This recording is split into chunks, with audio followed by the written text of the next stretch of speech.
Budget सत्र में दो महत्वपूर्ण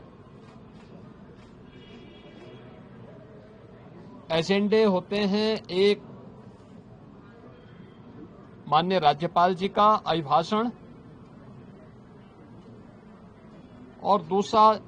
सामान्य बजट। माननीय राज्यपाल जी का अभिभाषण वह सरकार की उपलब्धियों और भारी कार्य योजना का सरकार का अपना एक दस्तावेज होता है, जिसे राज्यपाल जी के माध्यम से सदन के माध्यम से पूरे प्रदेश के जनता जनार्दन को समर्पित किया जाता है और यह सभी माननीय सदस्य फिर उस पर चर्चा करते हैं। ये सभी कार्रवाई को आज माननीय राज्यपाल जी के द्वारा अपना अभिभाषण संवेद सदन को संबोधन के माध्यम से यहां दिया जाएगा। दूसरा सामान्य बजट 11 फरवरी को वर्ष 26-27 का सामान्य बजट प्रस्तुत होगा और फिर इस पे चर्चा होगी। फिर अंत में अनुदान मांगों को पारित करने के साथ ही बजट सत्र जो आज 9 फरवरी से लेकर के 20 फरवरी तक चलेगा, यह बजट सत्र का एक कार्यक्रम हम लोग लेकर के आए हैं। आज माननीय राज्यपाल जी के भाषण के बाद जब अभिभाषण सदन के पटल पे रखा जाएगा, उसके तुरंत बाद उत्तर प्रदेश का आर्थिक सर्वेक्षण भी सदन में प्रस्तुत होगा। ये पहली बार कोई राज्य सरकार अपनी आर्थिक उपलब्धियों को लेकर के, क्योंकि जब हम लोग इस बात का उल्लेख करते हैं कि हम लोगों ने यूपी के बीमारूपन से इसको उभार करके भारत की इकोनॉमी के ब्रेक थ्रू के रूप में उत्तर प्रदेश को स्थापित किया है, उन सभी कारकों को और उत्तर प्रदेश की इस आर्थिक उन्नयन की इस यात्रा को भी जानने का अधिकार सभी माननीय जनप्रतिनिधियों को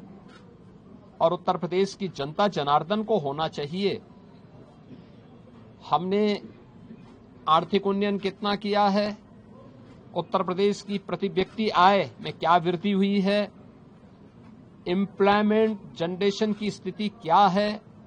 उत्तर प्रदेश की वित्तीय प्रबंधन को कैसे हमने लगातार एक विषम परिस्थितियों से उभार करके उत्तर प्रदेश को पिछले 5 वर्ष के अंदर, पिछले 5 वर्ष से लगातार रेवेन्यू सरप्लस स्टेट के रूप में स्थापित किया है। इन सब को लेकर के आर्थिक सर्वेक्षण की रिपोर्ट भी आज सदन में प्रस्तुत होगी और मुझे लगता है कि राज्यपाल जी के भाषण पे चर्चा के दौरान भी और बजट पे चर्चा के दौरान भी सभी माननीय सदस्य के लिए यह रिपोर्ट एक महत्वपूर्ण दस्तावेज होगा अपने डाटा को प्रस्तुत करने के लिए और उस पर चर्चा करने के लिए। वास्तव में विधानमंडल लोकतंत्र का एक महत्वपूर्ण आधार स्तंभ है। यह संवाद से चलता है, कार्रवाई को बाधित करके नहीं। किसी भी माननीय सदस्य को अगर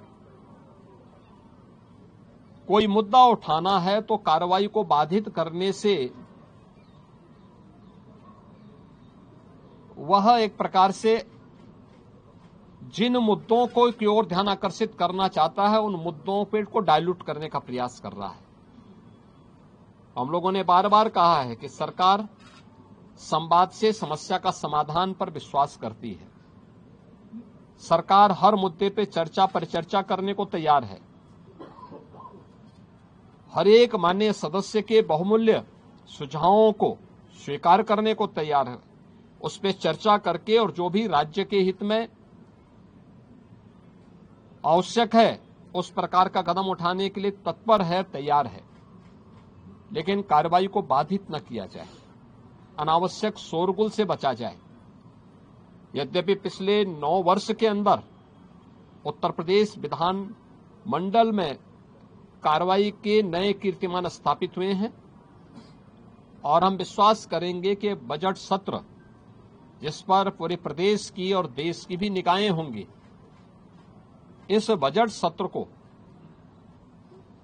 इन 2 महत्वपूर्ण सरकारी कार्यों के साथ ही तमाम प्रकार के विधायी कार्यों को माननीय सदस्यों के अपने महत्वपूर्ण मुद्दों को भी उठाने का एक मंच बनेगा। इस विश्वास के साथ मैं बजट सत्र के अवसर पर विधानमंडल के सभी माननीय सदस्यों का और इस पूरी प्रक्रिया को सुचारू रूप से संपन्न करने के लिए विधानमंडल से जुड़े हुए जो हमारे अधिकारीगण हैं उन सबका भी, आप सभी का भी मैं हृदय से अभिनंदन करता हूं और विश्वास करता हूं कि बजट सत्र उत्तर प्रदेश के विकास की इस स्पीड को और तीव्र करने में एक बड़ी भूमिका का निर्वहन करेगा। मेरा सभी पक्षों के माननीय सदस्यों से अपील होगी कि हमें विधायिका के सर्वोच्च मंच को जनता जनार्दन से जुड़े हुए मुद्दों पर एक सार्थक चर्चा को आगे बढ़ाने, संवाद से समस्या के समाधान की दिशा में एक नया मार्ग आगे बढ़ाने की दिशा में अपना प्रयास करना चाहिए। मैं सभी माननीय सदस्यों का बजट सत्र के अवसर पर, क्योंकि यह सत्र और यह वर्ष हमारी सरकार का 10वां बजट है, तो उस दृष्टि से अत्यंत महत्वपूर्ण है। मैं सभी का एक बार फिर से सबका स्वागत करता हूं।